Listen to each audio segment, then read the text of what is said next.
Welcome to today's collective reading. This is TrinityGaiaOracle.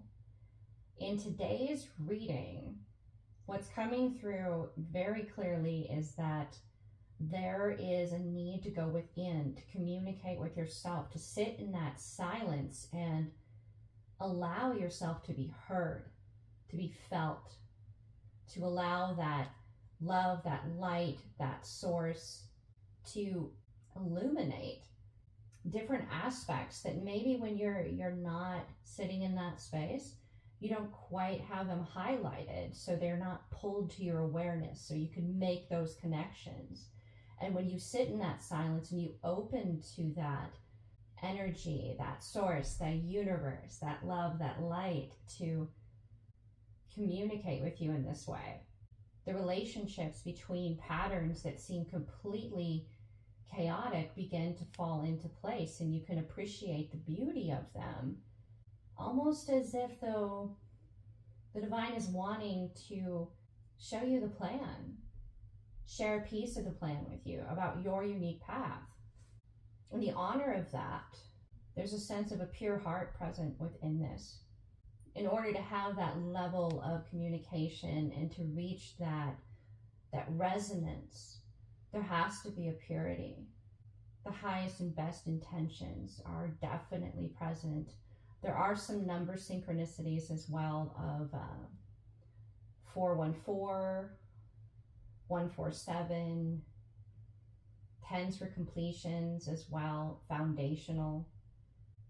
There seems to also be an appreciation of your own shadow, having been integrated, healed, and all that you've learned from this aspect of yourself that has allowed the contrast to be present within these patterns, even more so you can pick up on them quicker, so you can be aware, so you could hear, if you will, because it's not really hearing with the ears, it's being receptive, like you're a dish and you're receiving this inaudible information about the differences and the contrast in these patterns. And there's definitely like some excitement that I can definitely feel coming through the collective tuning, and where you're just like, yes, like let's do this now. And then you find yourself sitting there meditating, being receptive, and you're so excited that you almost are forcing it, which is ending up actually blocking it. So the key that is coming through to help you, if you do find yourself in this space, and it's a good practice to have regardless, is to go through everything that you're grateful for and appreciate the diversity, the variety that we observe in our reality and our experience, and all the little things that allow you to feel like your world's okay, that actually have a huge impact on you, but to others they may seem little. But without that one thing, your whole day just feels a little off. And all that went into making it so that that one little thing could be there, so that you could have that feeling.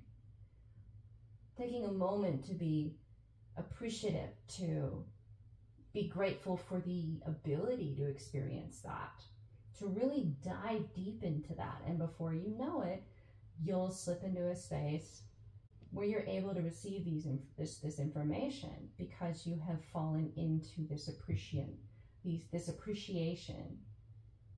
Then the universe, source, the divine, whatever your path may be, however your unique relationship, unique to you, to that energy is, at that point that can begin to share, illuminate. You'll find yourself receptive to understanding this contrast in that space. And you may have little bits and pieces of the shadow come back to you. For some of you, this is going to be somewhat of a process of unfolding. Like you're the lotus and you're blooming, and you're getting to appreciate a little bit more the detail for every lotus petal. Even if you feel fully awakened already and you're aware that lotus is fully bloomed, you're now able to appreciate the smaller details, within that. And some of that contrast is popping because your shadow is present. And the more that you are able to appreciate this part of you, these subtle ways in which you have been like, you know, this part of me is not really accepted because X, Y, and Z happened, and I don't want X, Y, and Z to happen again, so I'm not going to own that part of me, indulge in that part of me, do that aspect that was authentically me, say that word, make that motion, you know, whatever it may be, again. You've been deliberate in showing love to these parts of yourself. So it's integrating these fragmented aspects of you and owning them, showing them love, showing them that you're not rejecting them, that they are you. That doesn't mean that there's not some transmutation occurring to transfer from this negative to a positive, from an unhealed to a healed. But it's the reintegrating. It's allowing your shadow to transform into a more positive presence, a more empowered presence and whole within you. Very strong on the deliberate, compassionate process that you have chosen to go through with that. And the path is definitely divinely supported. This will manifest for you guys quite clearly through your intimacy that you experience within yourself. The different layers of you always begin there, because that's where the world begins to mirror back to you. How you relate to yourself, how you treat yourself. That's what you manifest, the world mirroring back to you. If you find yourself triggered by somebody, it's an opportunity to heal what made you so upset because it disrupted your peace. Why? There's a shadow aspect there that is asking for healing, asking to be transmuted, to be healed within you, to be brought into a state of wholeness within you. And even some of these things, like, it does not mean that it's okay, especially if it's a complete violation of your boundaries. It's not excusable. However, you are in control of you and your choices. You can't control what others say or do, but you can control what you say and do. And sometimes you choose to fully embody that emotion of being wounded, because that is part of the healing process. To not deny how you feel, that in that moment you feel betrayed, or you feel hurt, or you feel like your heart was ripped out. Or maybe it just feels like you had a broken nail and it just was kind of irritating, and you don't have a clipper nearby and it's going to catch on everything. Just from a practical sense, it's not even like, oh my God, my fingernail, you know. It could just be a practical irritation. It runs the whole spectrum. Every moment is an opportunity to be fully present with yourself, to know yourself, to move deeper into relationship with consciously choosing how you experience your life in the now. Because from there, it builds into the intimacy that you have with your acquaintances. That's a level of intimacy. It's an agreement to be cordial, to be kind, to be courteous to one another for a brief interaction. Then you have friendships. There's somewhat more of a level of intimacy because you're choosing to spend more time, invest more of your energy in interacting with one another. And then you move into best friend. And then depending on whether or not this is an individual that you have romantic feelings for, you could move into many different layers of intimacy there. It's like a multi-layered cake, which is a sweet way of putting it.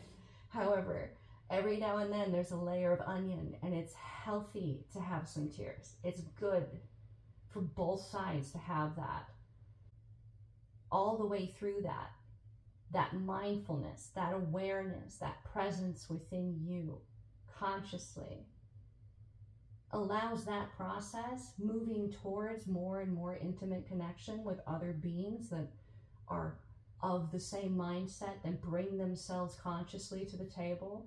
It makes them healthier, stronger, more resilient, more adaptable to weather the changes of life. and remain rooted. To be that trunk that's connected to that above as well as that below, and remain stable, remain strong, because it's flexible. When you're having all of that different aspect of intimacy within the tree roots and the tree branches and the leaves and all the nutrients that are coming up from the ground to receive the sun, to be able to make the energy to restore and heal the tree. I mean, it's this whole thing. It requires that you be aware that change is constant. And that includes healing. And that includes being present for yourself so that you could heal and be present for others with others. For some of those tuning in here, there's a concept of you're very empathic, you're very sympathetic to others, you're very nurturing and caring, and at times in your life, maybe up till recently, maybe now, it's being highlighted right now, right here in this reading, that you cannot give to others if you are running on E. Sometimes you're on E, meaning your gas tank is on empty. Maybe it's been on empty for 20 miles and you know you're running on fumes. This is not fair to you, and it's not fair to others. And I know you've probably heard this example. You probably know this to some extent, so this can kind of come across a little patronizing.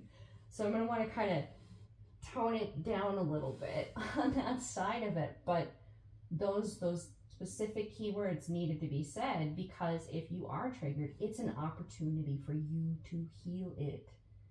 This is a part of you that doesn't want to stay feeling this way. That's why you're triggered, because you don't like it. That's part of the beauty of being triggered. This is an opportunity to look at this, to move beyond it, to change it. How do I want to change how I feel about this? It's not about what I say. It's not about what I think. It's about what you think and what you say about it. Because this process is a poison to you, to your peace, to your ability to feel at ease in the world, to know that you have enough, to know that when you wake up or when you go to bed, the world's okay, that you're okay, those you love are okay, that you don't have to worry. When you go to bed at night and you wake up in the morning and there's nothing but this constant hamster wheel of worry that's going round and round and round and round and round and round, you're giving energy at that moment when you can't do anything about it. It's going to take time, definitely, but it begins with being aware that that is not something you want. That is that's the cornerstone to the building of changing. This is going to be the new foundation kind of a concept to this next challenge, this next building, this next level of your life, this next chapter of I'm not going to give to energies that leave it so when I go to bed at night, I'm worried. And if that's where I'm at, I very clearly state this is unacceptable and I expect change. And I will not let up until change occurs. Change is constant. It is natural. It is a part of life. This way, you're actively, consciously choosing the change. You're inviting the change. And by doing that, it's like you're getting to make the painting. You're actively choosing how the painting goes. You're not passively letting it just happen to you, just occur on the page. You're going, maybe I want a little shadow here. Maybe I want, a little more, tints here. Maybe I want this color a little lighter, a little darker, a little more vibrant. You're actively choosing it. So yes, people, situations, dynamics, things, projects even that you're passionate about. If you don't show up for yourself first, meaning you need at least 8 hours of sleep at night. Maybe you know that about yourself. Maybe you can function on less. but you make it a priority to get that. If you have people in your life that cut into that, clearly state, as communication came through, is something that is a core theme to this reading, and intimacy is part of this. Maybe you have individuals that you both really enjoy spending time together, or groups of individuals that have a great time together. But when it comes time for you to go to bed, you need to go to bed.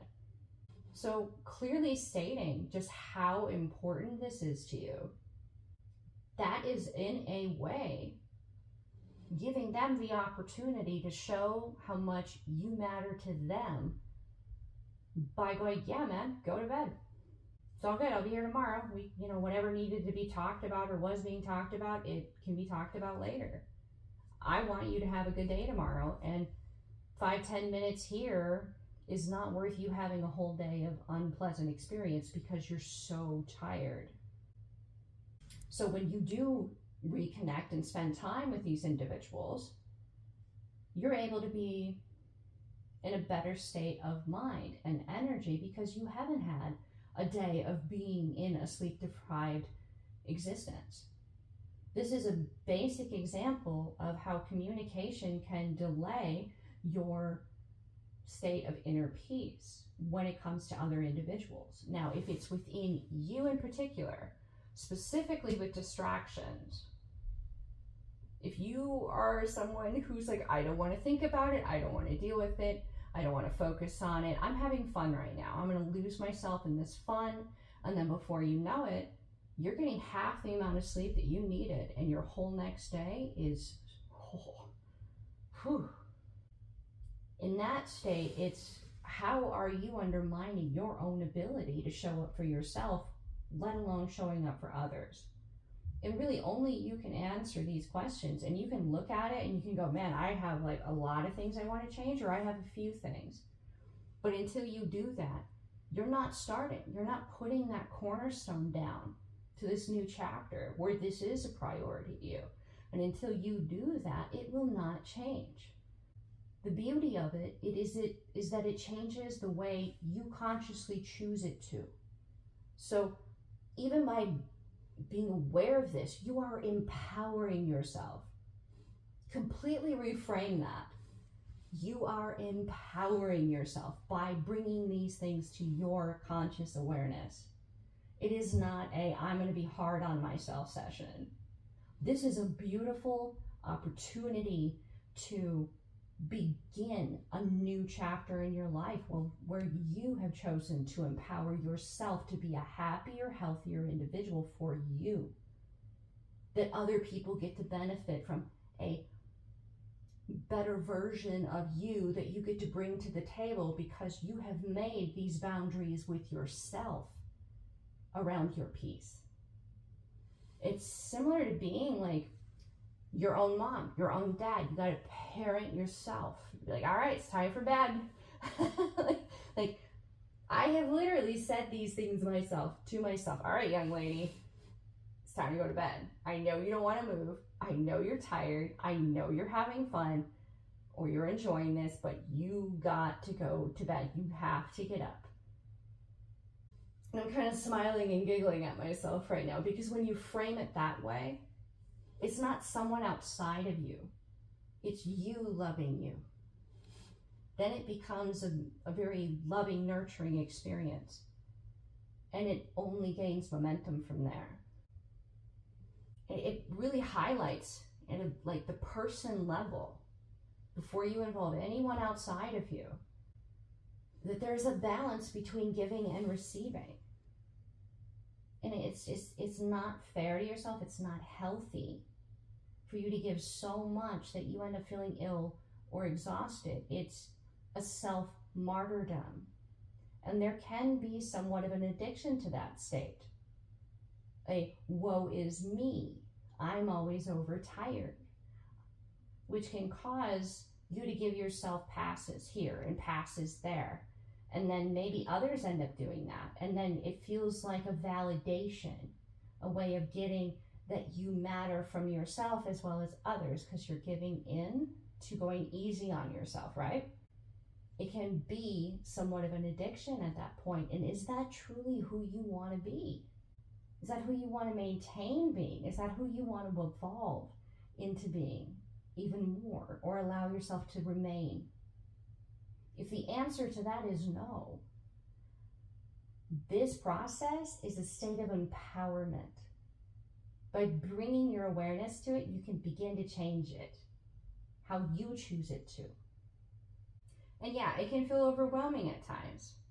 And when it feels like you're just kind of trapped and smothered by it and it's just too much, take a deep breath and connect with that element of air and all the air around you, and become aware of how much space there truly is around you. Even if it's outside of your building and it's around the building and it's around the block, you can become aware of what it would be like if you're in the middle of a field and there was not another living soul around. These mental exercises, these visualizations, they have a direct impact on our minds and our physiology.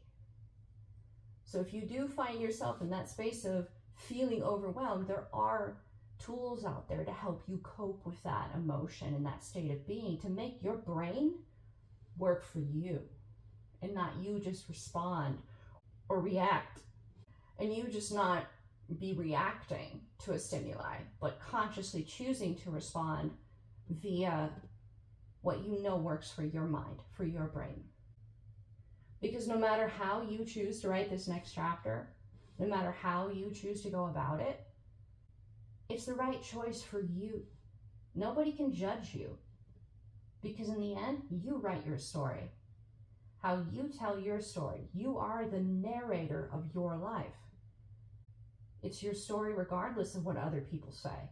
You are the main character.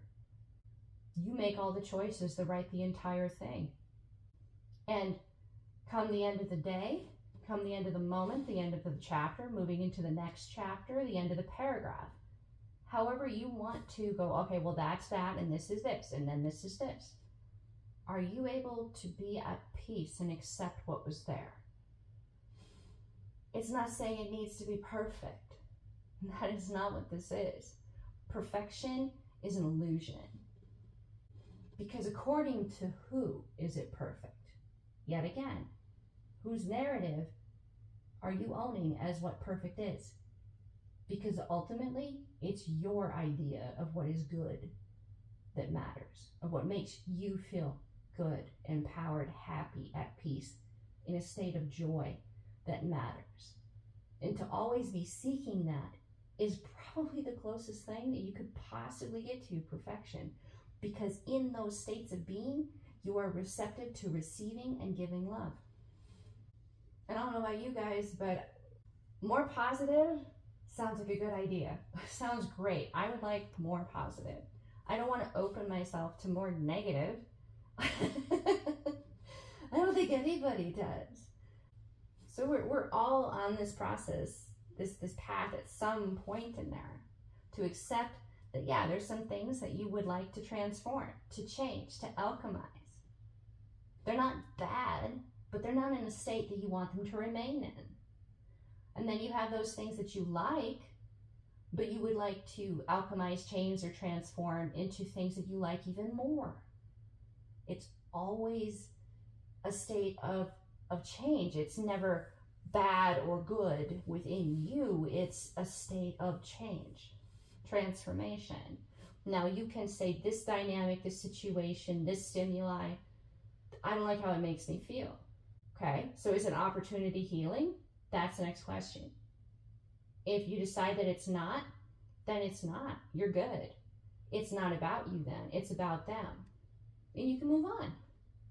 But if you decide that there's a space where healing could happen because it made you feel bad, and you're like, oh, well, that's kind of why. Okay.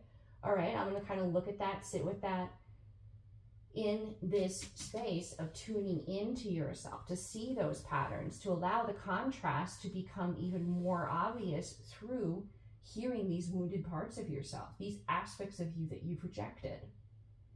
You're accepting yourself more and more and more and more and more, and falling deeper in love with yourself, because you are You're a whole being here, and you're narrating your story, and you're owning that. Even if you're setting that corner block right now, setting that intention right now, like, that is awesome. Good for you. Good for you. If you're in this process, this is validation that you're on this path, and you're making progress, and you're not alone in this. You have a lot of people in this collective that are in this process together, and you're all co-creating to some extent, helping one another. If you're coming to this reading with the concept of wanting to feel better, to be in a state of joy, to be receptive to more positive energy, then all those that are in here listening to this reading at this time, or whenever they happen to encounter it, they're adding that to it. It's a momentum. It's a co-creation. This is awesome, you guys. This is amazing what you guys are co-creating right now. And I'm honored to be the channel, to validate, to synchronize, to give you those synchronicities, to help you to know that you're not alone, especially if you feel incredibly isolated in this space. Because nowadays it's becoming something that can be more common, but people, they don't necessarily speak about it openly with just anyone, because they're so protective of it, because it is so personal. That's why a lot of people go into hermit mode. And that in of itself is beautiful. And you're here to know right now in this moment, there are others out there just like you going through this process. You're not doing this alone, even if you're not in a state of being able to speak to someone face to face.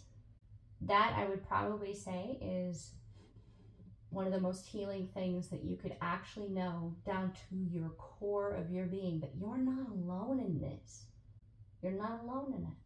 There are a lot of other people that are co-creating a positive future together to help pool that energy so it continues to gain momentum and gain momentum and gain momentum.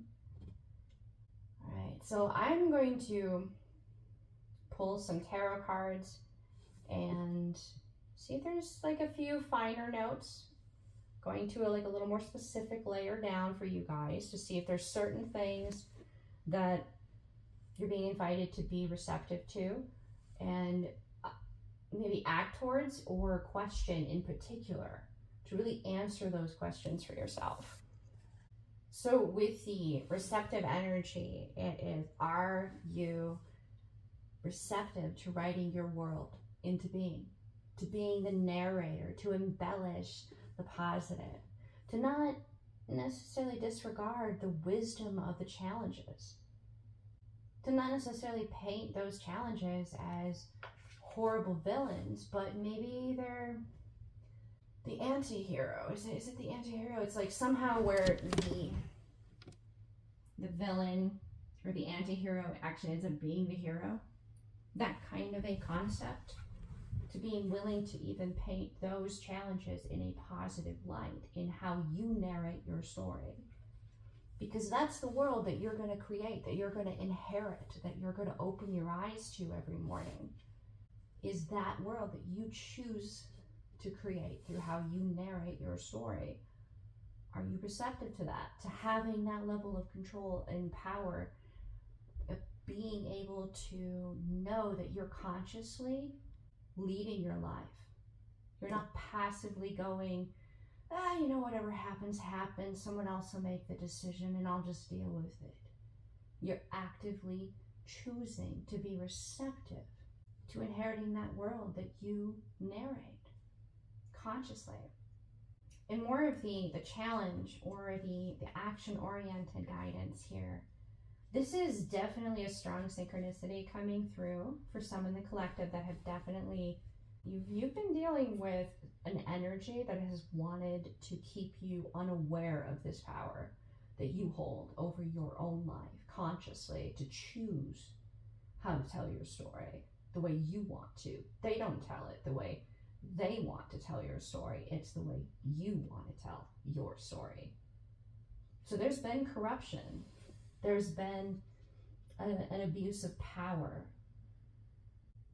And the judgment is on how this corruption made you to feel frustrated and kept you in a state of confusion, possibly chasing your own tail, trying to see the pattern, but you couldn't see the pattern because this aspect wasn't really allowing you, blocking you from integrating or healing.